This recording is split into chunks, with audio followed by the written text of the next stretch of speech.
I'm Johanna McShane, she, her pronouns. I am the mother of a Zach, who is at the moment 19 years old. Some of you know Zach, he's been around for a while. Young adulthood brings certain challenges and joys that I could talk to you about probably for eternity, given that that's the phase we're in. But what I really wanted to talk to you about was an overarching theme that I've grappled with throughout Zach's 19 years. So my first inkling of one of the biggest challenges that I'd face in raising Zach came at that ultrasound appointment. You know the one. The one where if you want to, you can find out the sex of your baby. Not one for surprises. I had always intended to find out the sex of the creature I was going to give birth to. I wanted a girl. I'd helped raise 2 goddaughters. Most of my patients over the years had been girls. I happened to be a girl. I was so comfortable with girls, so familiar with them. I just knew I was supposed to have a girl. You can see where this is going. So off we went to that appointment, and there it was. Clear as day on the ultrasound, that part of the anatomy that showed definitively that I was going to be giving birth to a boy. I cried. My then husband was very concerned. He didn't understand my reaction. Having a boy was his dream. He was very worried about his wife's strong and negative reaction to what he considered such joyful news. This was the first of many reminders, some subtle, others not so subtle, that Zach is exactly who Zach is in this world.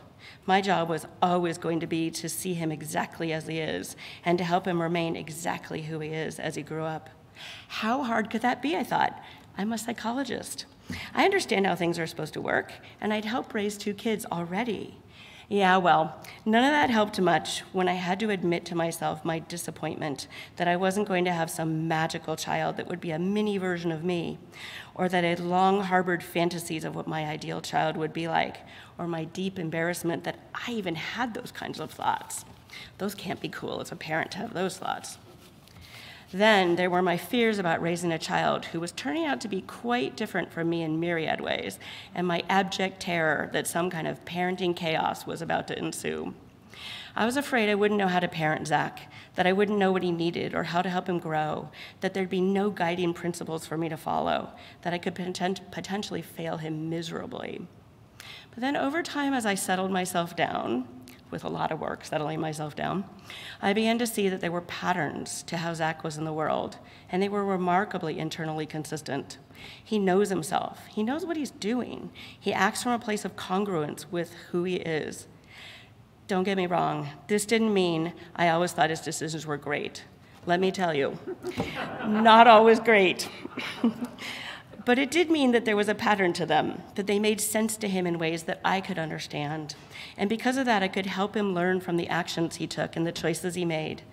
It was turning out that there were, after all, guiding principles to parenting him, and they made themselves rather apparent when I could quiet myself down enough to watch and listen.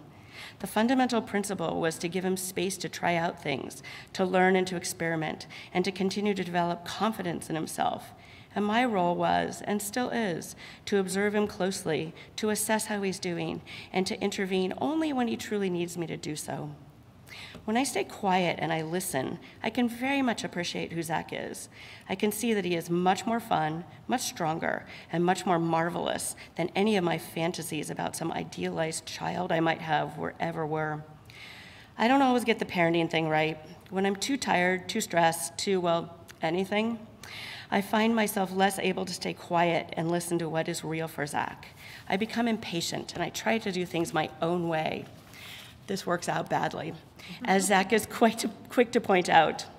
So then, after his usual chastising, which often includes bonking me over the head since he's about a foot taller than me now, I then adjust and I return to being quiet and paying attention to who he is and what he needs. I resume my role as the person who is there to help him remain true to himself while he grows.